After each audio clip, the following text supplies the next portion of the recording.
नमस्कार। हमनी के आज मछली कहानी के लघुतरीय प्रश्न देखल जाई। पहला नंबर क्वेश्चन बा कि मछली कहानी के सारांश लिखी। तो हम पहले भी एक सारांश पढ़ा चुकल बानी, लेकिन ए सारांश के और भी संक्षिप्त में हम लिखले बानी। ओमे थोड़ा सा विस्तार से बा, एमे एकरा के परीक्षा में भी लिखल आसान रही। तो चलिए एकरा के पढ़ लीजा। 12 अगस्त 1927 के सासाराम में सेमरा गांव में महान रचनाकार रामेश्वर सिंह काश्यप के जन्म भइल। इहाँ के द्वारा लिखल कहानी मछली में नारी समस्या उठावल गइल बा। ए से कहानी के विकास आ शादी जोग भइला पर मन में उठे वाला भावना के सजीव चित्रण बा। कहानी के मुख्य पात्र कुंती बाड़ी, जेकर माई के मृत्यु हो गइल बा। उनकर सौतेली माई कुंती के बचपने से दुख देत आइल बाड़ी, लेकिन कुंती आपन फर्ज समझ के सब काम के कर लेत बाड़ी।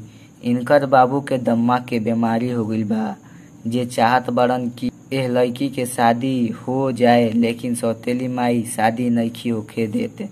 कौनो न कौनो बहाने शादी में अड़चन डाल देवेली। आगे बा कि कुंती ताल लगे बैठ के अपन दुख सोचत बाड़ी।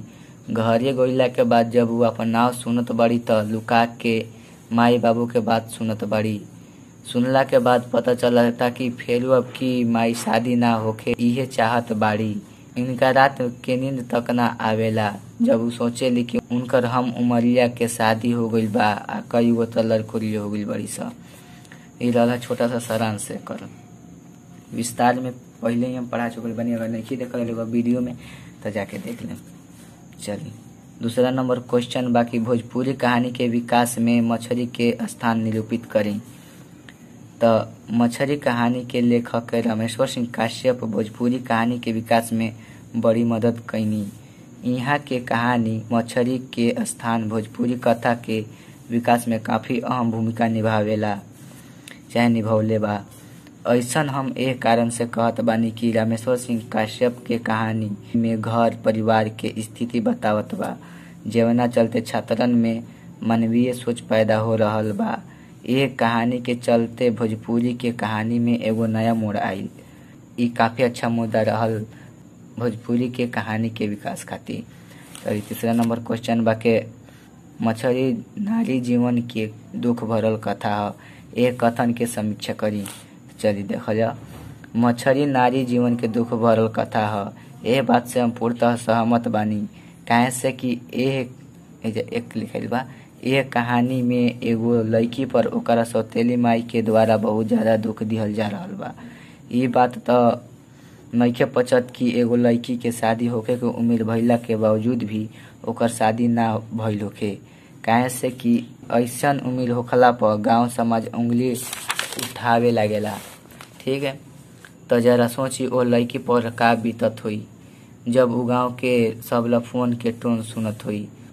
उपयुक्त बतिया ई साबित करता कि ई कहानी एगो नारी के दुख भरल कहानी बा। चौथा नंबर क्वेश्चन बा के एक कहानी के शीर्षक मछली काहे रखल गइल बा। तो एक कहानी के शीर्षक मछली रखल बा काहे से कि एक कहानी के मुख्य पात्र कुंती बाड़ी, जेकर जीवन मछली लेखा ही बा। जब केहू शादी लायक हो जाला तो ओकर मनोभावन एहसास उठे लागेला। ओ घड़ी ओकर जीवन कौनो मछली से कम ना होला। काहे से कि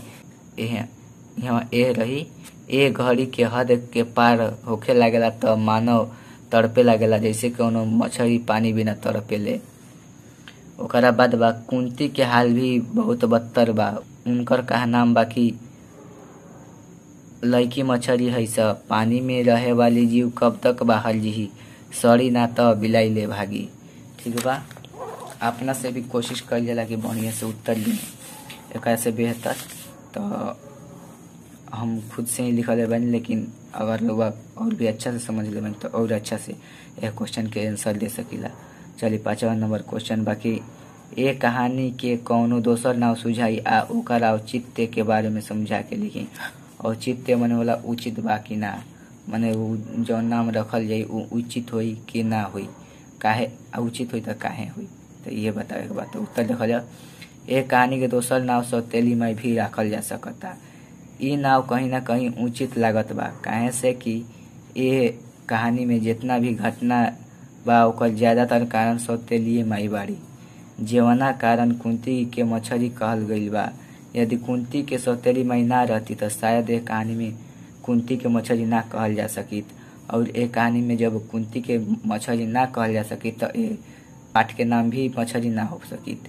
तो कहीं ना कहीं यह कहानी में बहुत बड़हन भूमिका सौतेलियो माई के बा, जौन की एक कहानी के क्रिएट करता। तो यही चलते हमने के सौतेली माई भी रख सके जा। आगे देखिए जा कि ए से सौतेली माई शीर्षक भी एक कहानी खातिर उचित बुझाता। ठीक है, तो ये रहा क्वेश्चन कुल ही। ठीक, अब ईमानदारी से का करेगा बा 5 गो ऑब्जेक्टिव प्रश्न तैयार करे बा। यह पाठ से पहले भी हम जौन पढ़ा चुकल बानी ओहू पाठ में से 5-5 गो ऑब्जेक्टिव प्रश्न खुद से जौन की किताब में आ कौनो मॉडल पेपर में ना दिहल गई लोग के बना के लिख के कमेंट कर देवे के बा। ठीक, विकल्प सहित कमेंट करे के बा। ध्यान से बढ़िया से पढ़े के बा एकदम। आ ओकरा के 5-5 गो हमरा के ओकर ऑब्जेक्टिव बना के देवे के बा हर पाठ के। पहले भी पढ़ा चुकल बानी लेकिन बतैले नहीं की, तो ओहू पाठ के हमरा के देवे के बा। बस हमारा इहे चाहिए और कुछ ना। नहीं तो बहुत लोग ये इतने खातिर पैसा मांगित, यही खातिर किताब एकर नहीं के मिलत तो एकर फायदा उठाइत कि पैसा लेके आ किताब देही। लेकिन हम नहीं की देता रह भी कुछ फर्ज बनता कि एकरा के हमार कहल बात थोड़ा माने के पड़ी। ठीक बा, तो यह वीडियो में इतना ही। अगला वीडियो में मिलल जी। धन्यवाद।